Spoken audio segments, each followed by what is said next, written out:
everyone, my name's Laurie and I am the owner of the small business Puparrel. I sell cute dog collars and matching accessories for pets and people, all handmade by myself. This channel is still really new, but my plan for it is to make lots of sewing videos and videos about small business too. So today's video is going to be showing you some ideas on what you can do with your fabric scraps. I decided to film this video because I had a few comments on my first video of people asking about my fabric earrings that I make for my business and asking how I make them, and yeah, so I thought I would show you that in this video today.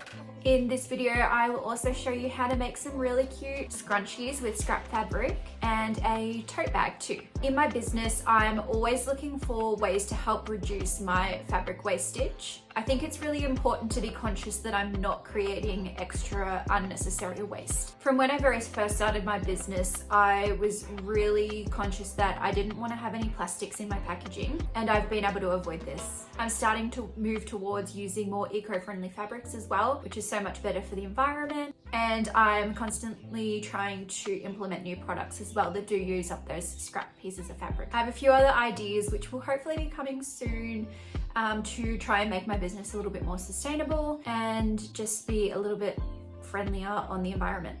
Anyway, the first project that I will show you today is the fabric earrings.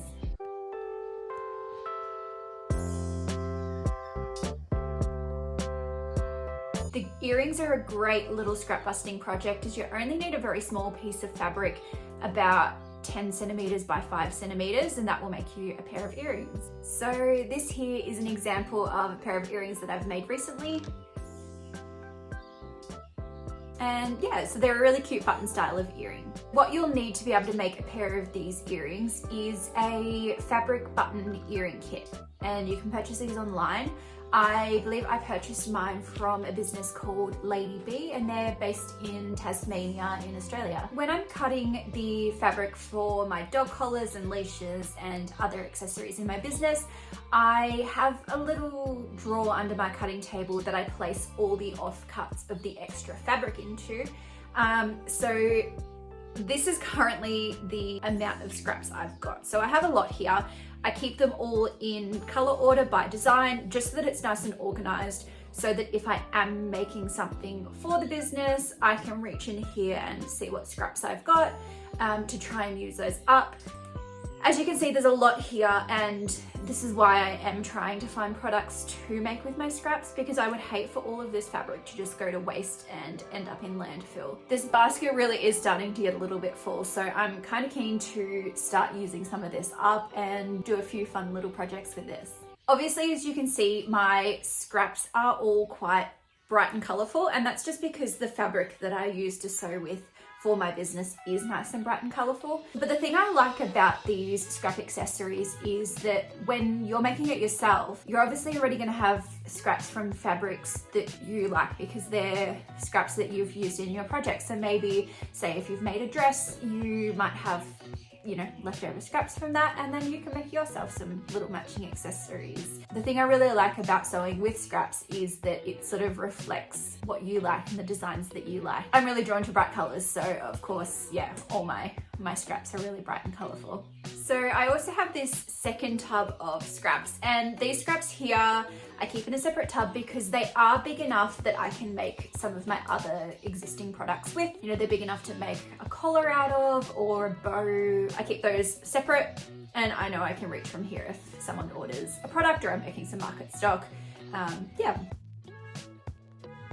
I think for my earrings, I'm gonna go with the bee print. I love this fabric. I think it's really, really cute, and it makes adorable little bee earrings. The things that you're gonna need to make these earrings obviously are your scrap fabric, and you'll also need your fabric button earring kit. So that is going to come with a little template to cut your earrings out with. It will also come with the actual tool that you use to make the earrings, which is this here, this little plastic, it's almost like a little cup, and this which presses the fabric down. You will need 2 of the fabric backings, the buttons, And you'll need 2 of the blank backings for the earrings, 2 earring posts, 2 earring backs, and you'll need some glue as well. This is the E6000 glue, and this came with my earring making kit. For the earrings, you only really need enough fabric the size of 2 of these, 1 for each earring. Now it depends on your fabric. So this fabric here has a pattern on it, so it depends. You may not care if it's symmetrical or not, but you know, if you want to make sure that it is the same for both earrings, then you might need a little bit of extra fabric so that you can find the matching part of the print. So for example, we have this bee over here, which is the same as this bee over here. You know, it really depends if you want them to be perfectly symmetrical, or if you don't care, then you could have different bees. I think I am going to use this one. So basically anything that's on this inner circle here, that is what you're going to see on the outer side of the earring. Anything that's underneath the template, it's going to be tucked in behind and you won't see it. So you really want to make sure that you, if you want it centered, that you line this up before you cut it out. I think I like this bee here. It's really cute because it's got a couple of those extra little trails in there. So what I'm going to do now is I've placed it, I've centered it, and I'm just going to draw around the outside of the template here. And I'm going to do the same thing with the matching earring, which is this one over here. So again, I've lined that up center. So as you can hopefully see, we've got 1 earring here and 1 earring over here. I could go through if I want to make multiple pairs, and I could go add in extras, but for now I'm just going to make the 1 pair. One thing I forgot to mention you'll need is a pair of fabric scissors. So I've got those here now. I'm just going to take the time and cut out these 2 circles.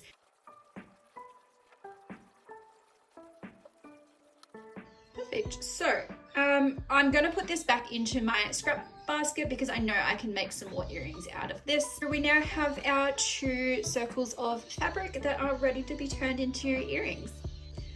Alright, so the next step is we're going to take our fabric and the cup-like tool here. I am going to place the fabric print side down in, and I'm going to sit it just on top of the cup there. Now you want to try and get it as centered as you can, and that will be a little bit clearer in the next step. So we're going to take the button side of the earring and we are going to then place that on top. Now this is where I can sort of see if it's center, so I'm just going to move the fabric until it looks about right. Next, what I'm going to do is, that is fairly center, I'm going to push this metal button backing down into that plastic cup. So you can see, because it's clear here, that is fairly center. That's going to be what the front of the earring looks like. Now you'll see that this all sort of ruffles up. What you're going to do is now push those ruffles down inside of the metal backing here. And then we are going to take the flat metal back of the earring, and that will sit on top of those fabric folds, holding them down into place. Then I'm going to grab the smaller piece of the tool. Now that will sit nicely, there's like a little ridge on the earring. The edge of this will sit nicely on there. And then all you need to do is push until it clips. Now, these are a little bit tough to clip into place, which is a good thing because it means that it's not going to come undone in the earring. You can push it with your fingers, and that's what the instructions say to do. But because I make a lot of pairs of these, it can get quite tiring on your thumbs pushing on it. So I use this pair of like flat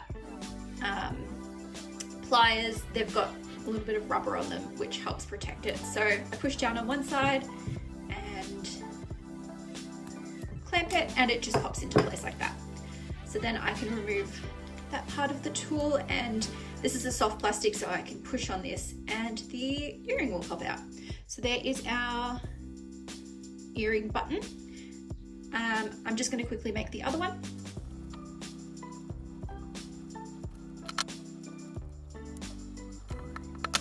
Beautiful, there is our second one, and as you can see, they are both a matching pair of really cute bee earrings. The next step, we are going to place those face side down, and we are now going to use our E6000 glue to glue the posts onto the back of the earrings. So I just place a small amount onto the back of the earring here.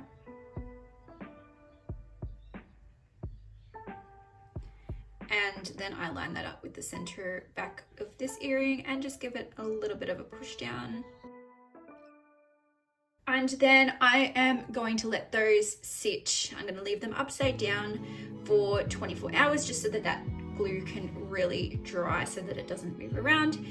And then once it's all dry, I will put the earring backs on and they're ready to wear. Super cute pair of little fabric earrings made using fabric scraps. So my next fabric scrap accessory is going to be a scrunchie.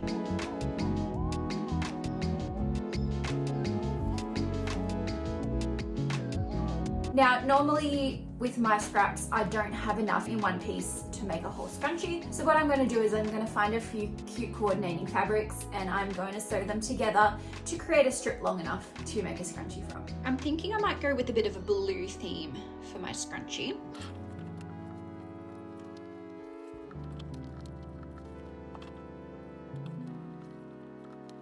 These are the fabrics that I have chosen to make my scrunchie with. I feel like they all sort of go, they're kind of on theme, nice and blue and florally. I'm going to cut these into pieces that are about 10 centimeters by 12 centimeters. Just giving the fabric a really quick press with the iron so that they're nice and flat for when I cut them out. Now I'm going to cut them into size, like I said, about 10 centimeters by 12 centimeters.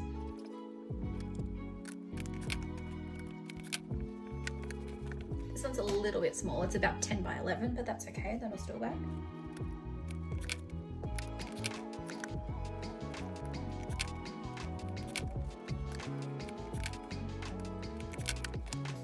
This scrap here, you can probably see I've already made a couple of pairs of earrings from. There is our pieces of fabric for our scrunchie. Now I just have to figure out which order I want these fabrics to go in.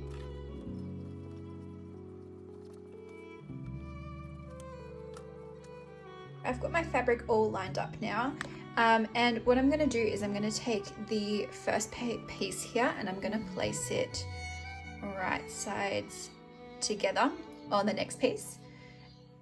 And I'm going to sew it down the 10 centimeter edge here. Now just remembering this piece wasn't quite long enough. I was about a centimeter short, which is fine.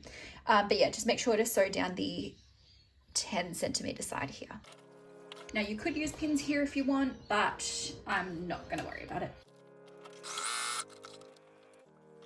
So now I'm going to do the same thing. So I'm going to take this and place this right sides together with my next piece.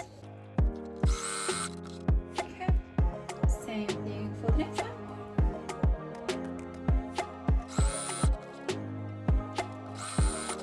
And now I have them all sewn together.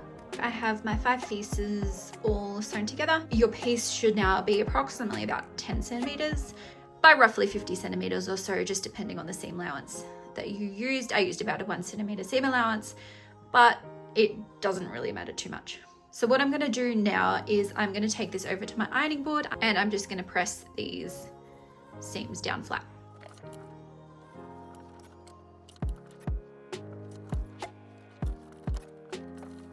All my fabric is now pressed. What I'm going to do now is quickly sort of go through the steps of making a scrunchie. I'm going to use the burrito method. That's just the method that I prefer. If you haven't made a scrunchie with the burrito method before, I will just sort of talk you through the steps of it. What we're going to do is I'm going to take the 2 ends, the 10 centimeter ends, and I'm going to place them right sides together.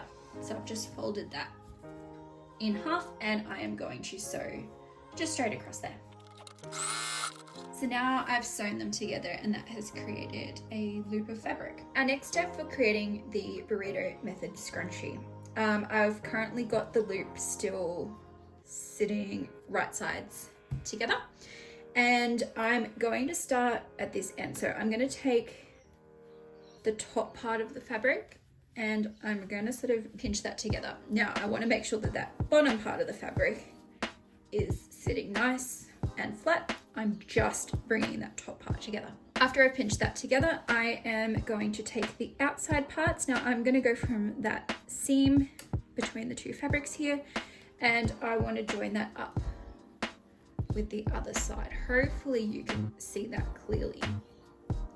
So I've got the folded top part of the fabric, and I'm just going to sandwich that around like a burrito. And then I just want to make sure that this is all tucked inside nicely. Now I'm going to sew down this edge here, but be really careful to make sure that you don't accidentally catch this fabric that's inside as you're sewing. Now, as best as I can, I want to try and line up the seams as I sew along. Keep just double checking, make sure that that fabric is all tucked in and out of the line that you're going to be sewing.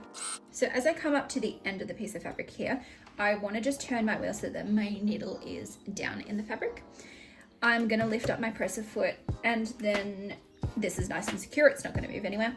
I'm going to open this up at the end, and this part is a little bit fiddly. You want to grab the inner piece, and we are just going to gently pull.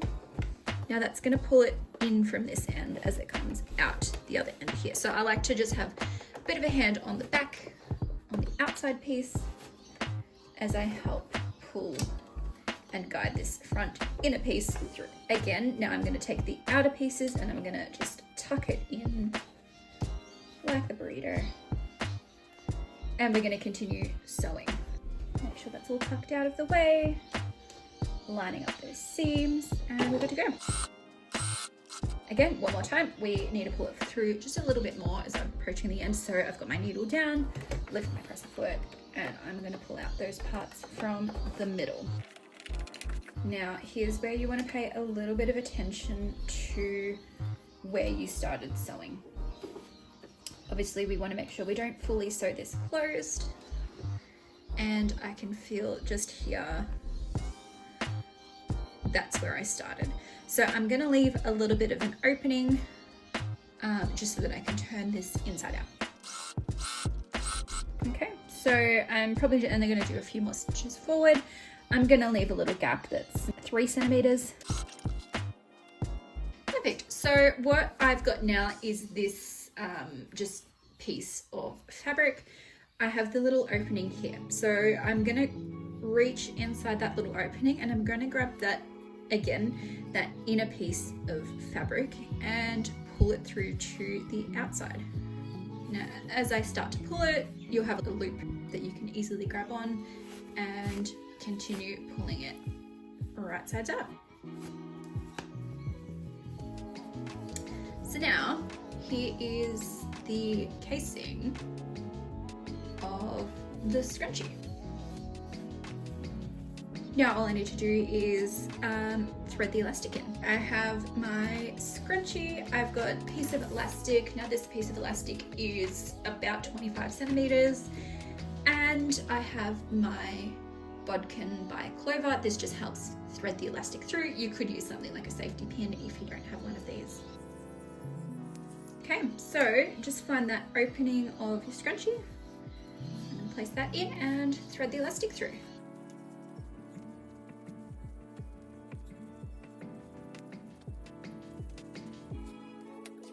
So now I have the elastic all the way through the scrunchie. A few different ways that you can finish it off. You can either just tie it or you could sew it. I'm just going to tie this one, make it a little bit easier. So I'm just going to pull the elastic out so I have plenty of space, and I will just sort of tie it kind of like I'm tying a balloon. Now I'm just going to make sure to pull that knot really tight so it's nice and secure, and just trim off the tails. Then all I need to do is just sort of fluff the scrunchie a little bit. It's looking so cute. All I need to do now is just sew the little opening closed. I'm just going to use a narrow stitch length and yeah, just sew across there.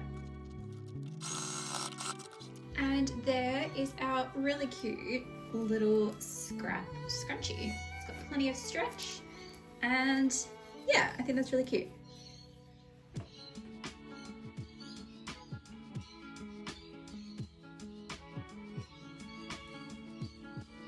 So my last scrap project is going to be a tote bag.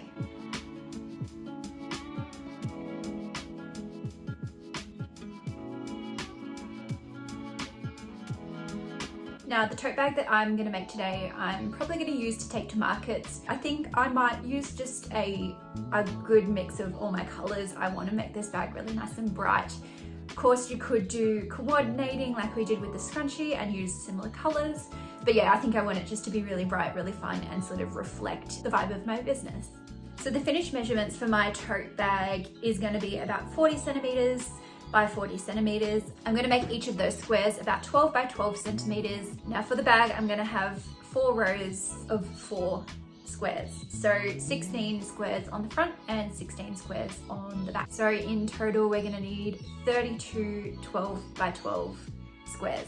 All right, so you'll have to excuse the lighting. It's getting very dark out very quickly now that it's winter. But I went through my little scrap stash and I've pulled out 32 pieces of fabric. I've decided to do a patch for every color and every design that I've got in my business range. So what I'm going to do now is I'm going to cut these down into size.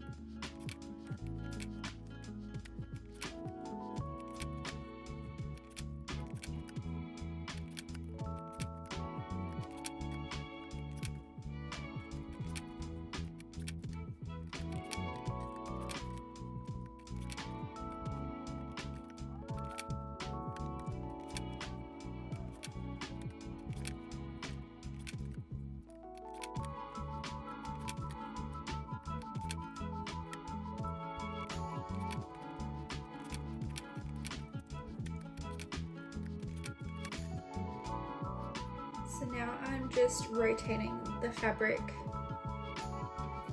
for the direction that I want it to sit on the bag.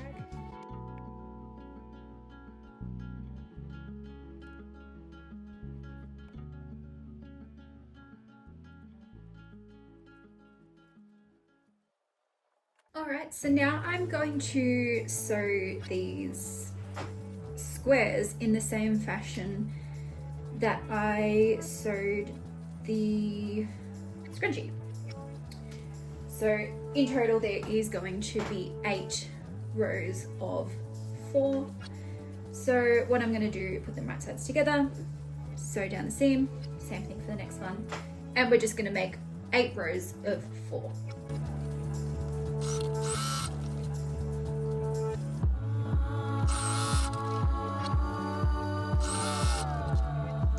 There is my first row of 4.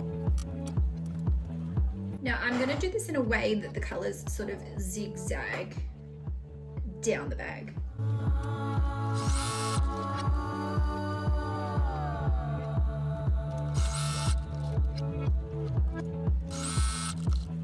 Second row.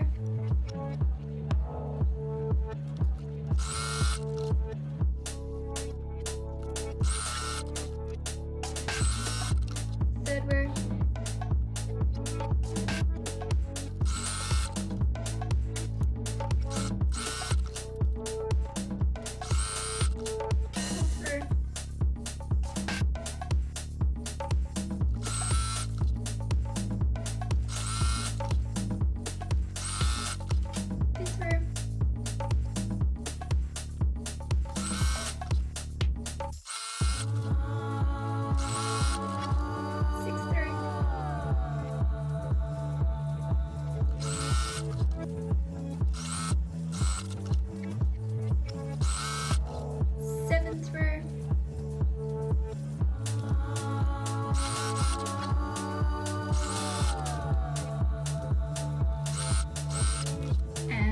last 8th row. Alright, so I've cut all the thread tails. Now I'm just going to go and press the seams open exactly how I did with the scrunchies. So all of the strips are now pressed. I'm now going to do a similar thing to what I did before, except I'm going to place now the rows right sides together and then sew down this seam, making it into a really large rectangle.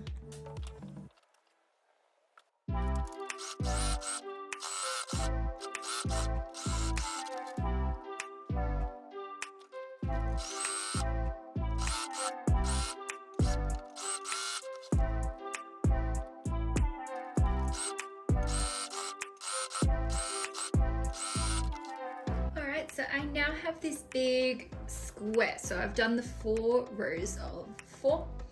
I'm going to put this one aside and I'm going to do the same thing with the other 4 rows.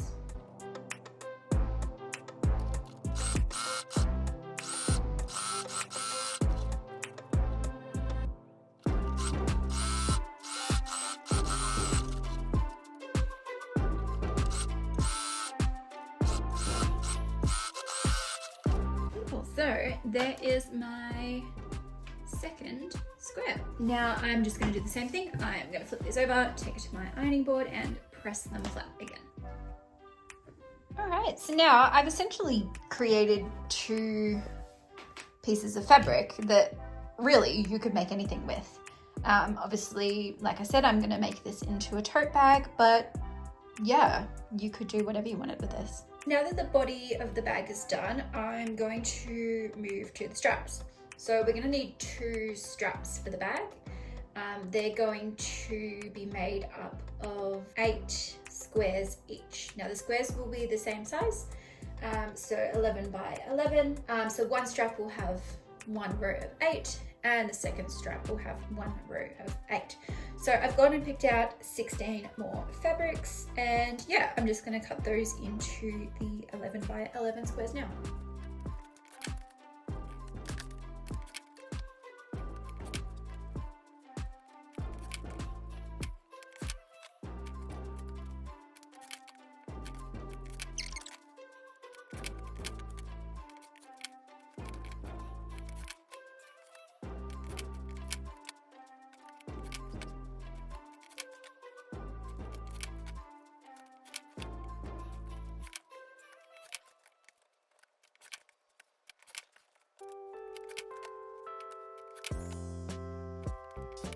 Like I said, we are going to sew these together in the same sort of way, except we are going to have 1 single long strip of 8 squares. So I'm just going to lay these out and then I'll get sewing.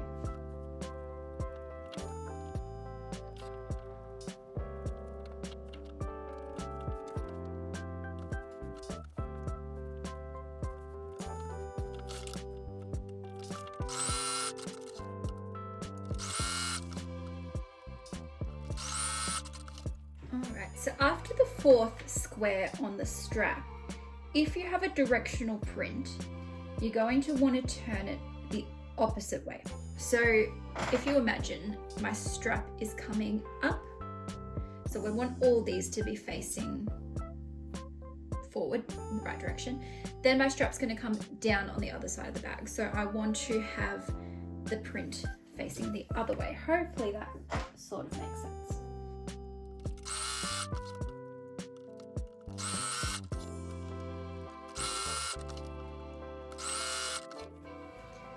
So there is the patchwork for one of my straps. So like I was trying to explain before, if you can imagine, your strap is going to attach the bag on one side and attach on the other. But yeah, so one side you want the print going one way and then you want to reverse it on the opposite side. Hopefully that makes a bit of sense. Anyway, I'm going to sew the other strap now.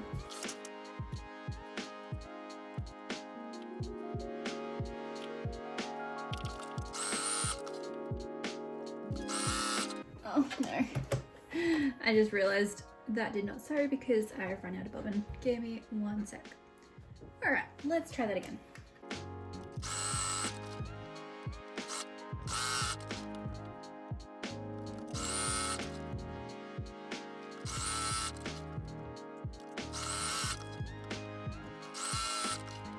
Okay, and that is my second strap done.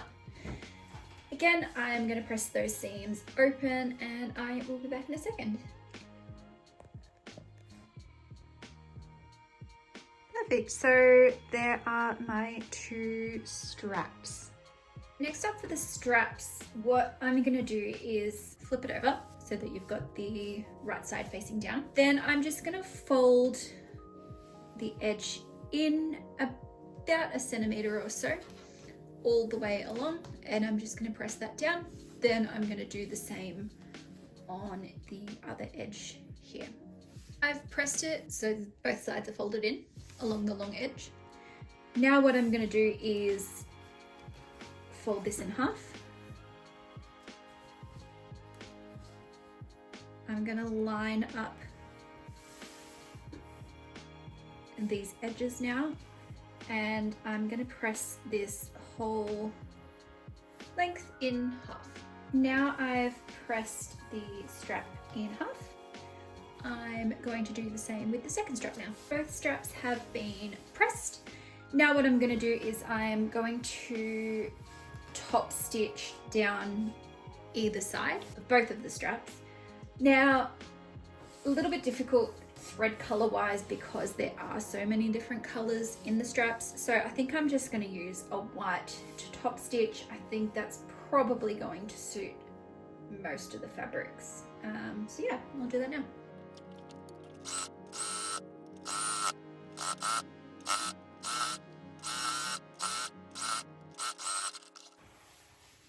Beautiful. Now I'm just going to do the same thing down the other side of the strap. Now one little tip is to sew from the same point. So I started at this end going down the right hand side, so I'm also going to start at this end going down the left hand side. Now the reason being, if I go from the opposite end, the strap can become a bit twisted because the machine's been pulling it one way to go on one side and then it would be pulling the other way to go the other side, so you can get a bit of twisting. So yeah, just make sure you're starting from the same end for both sides. Beautiful, so there is my first strap. All right, now I'm going to do the same thing with the second strap here.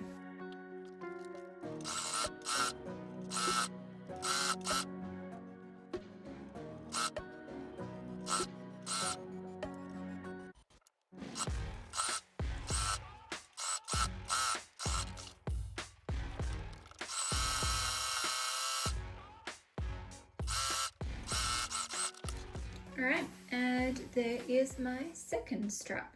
Hey, it was getting pretty dark last night, so I decided to leave filming where it was. The lighting in my sewing room isn't great for filming in, but it's the next day and yeah, I thought we would continue. So because it has been 24 hours, my earrings are all ready and I've put them on to wear today. So I thought this pair I would keep for myself. I thought they'd be really cute to wear at markets. I will show you those now. So yeah, I think they turned out really cute. I really love this color and the little beads are really adorable as well. Just for reference, this size that I'm wearing is the 23mm. So where I'd left off last night was I'd finished off making the straps for the tote bag. So yeah, they're really nice and bright and colorful. They're really fun, super cute. My next step for this tote bag is to make the lining. Now you could do a patched lining as well if you wish, but I think I'm just going to use a plain fabric to line the inside of the bag. What you want to do is basically measure the size of one of your panels and you want to cut out 2 of this size in your lining fabric. So my finished panels for my bag have turned out at 39cm by 39cm. So yeah, I'm going to cut out that exact size in my lining fabric now. So I found this plain black cotton in my stash. I'm just going to double that, fold it in half, so that I don't have to cut this out twice. Plenty of fabric there, which is great. Then you can either just line up your patch on there and cut around that, or you could measure it. I'm probably just gonna cut it this way because that is a little bit easier. Now I'm just gonna move that across a little bit so that I can cut the selvage off.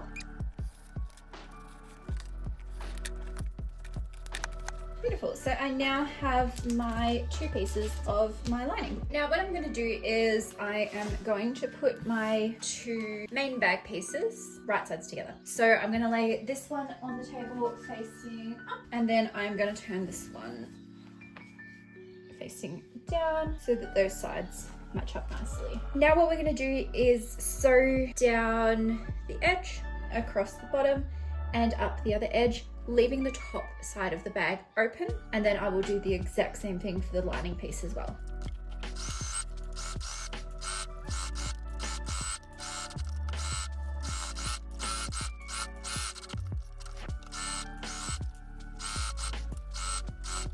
Now, this little bit, as you'll notice, there's a little slither out of that. It was too big before, and I went to trim it down and my rotary blade slipped and went a little wide. So I'm just gonna make sure that I am sewing within here. I know that means it's gonna taper a little bit on that side, but I think it'll be fine. I am going to do the same thing with the lining now.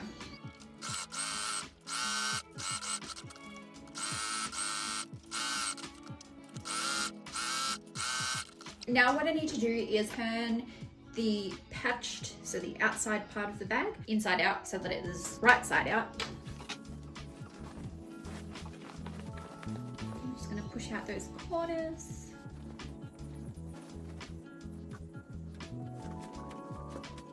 All right, so I've turned this one right side out.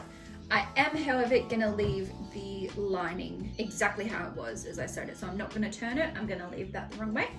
But yes, this one, make sure that your nice fabric is on the outside. So I'm just gonna give that a little press first, just to make those edges nice and crisp.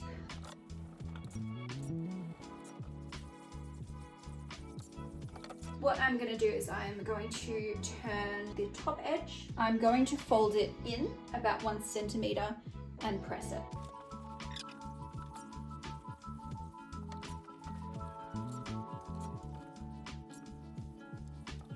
That has been pressed inwards. Now I'm also going to press the top of the lining, except for the lining, we want to press it out. Hopefully you can see that. That's been pressed out. So now I've got my bag, which is right side out, and it has the edge pressed in.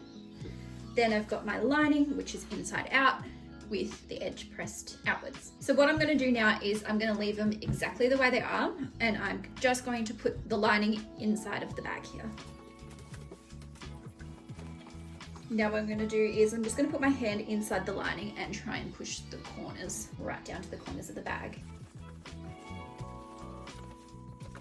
I'm just going to match up the side seams here. So the side seam of the lining, the side seam of the bag, and I'm going to clip that into place. You could use pins if you've got pins.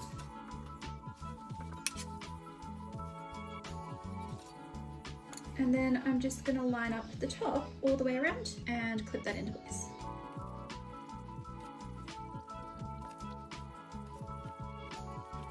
Perfect, so that is all clipped in place along the edge.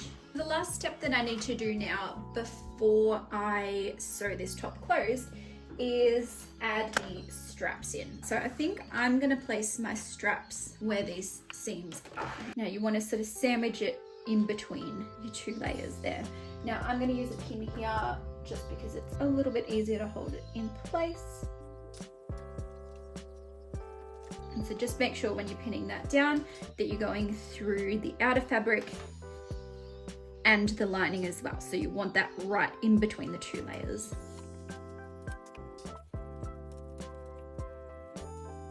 And I'll do the same for the other side.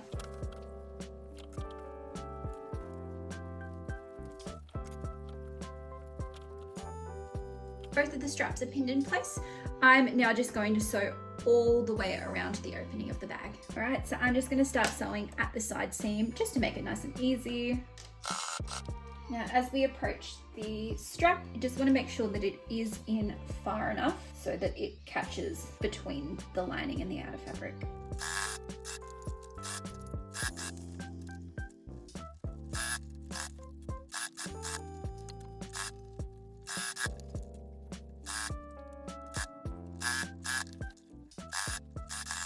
And we now have a finished tote bag. They're just a couple of things that you can do with your scraps. There's so many different projects you can do, and like I said earlier, once you've got really that patchwork like with the tote bag, you could turn that bigger piece of fabric into anything. I've seen people do whole patchwork dresses before, which is, I think, maybe a task that I would like to try and tackle. I know it's going to be a lot of work, but I do have a lot of scraps, and this only took a small dent out of the scraps that I do have. I'm really happy with how the patchwork scrunchie turned out. I think they're super, super adorable, and I think that might be a product that I might add to my business. They're super cute, and if I can do them all in cute coordinating fabrics, it's something a little bit different that I haven't really seen other people have in their market stalls. I really like the idea of that. And then the earrings, they're such a good one for using up those tiny little scraps, which is why I love them so much, and you guys seem to be really interested as well. So hopefully that helps answer some of your questions about how I make them. But yeah, I can't wait to use this tote bag. This tote bag's gonna come to markets with me. I love that it's a completely different vibe on both sides as well. This is very sort of warm toned and then much cooler toned on the back. So depending on the outfit that I'm wearing as well, I can just flip it around and have a completely different bag too. It's nice and deep. I'll be able to fit heaps in here. Anyway, I think I'll leave this video here. If you have any other suggestions of what I can make from my scraps, please leave in the comments below. I would love to get some other ideas. Like I said, I'm contemplating perhaps doing the patchwork dress, so let me know if that is a video you would like to see. But yeah, I hope you enjoyed this video. If you did, don't forget to give it a thumbs up and subscribe if you would like. I have lots of videos planned for the future based around small business and sewing in general. I hope you have a lovely day or night whenever you're watching this, and I will see you in the next video. Bye!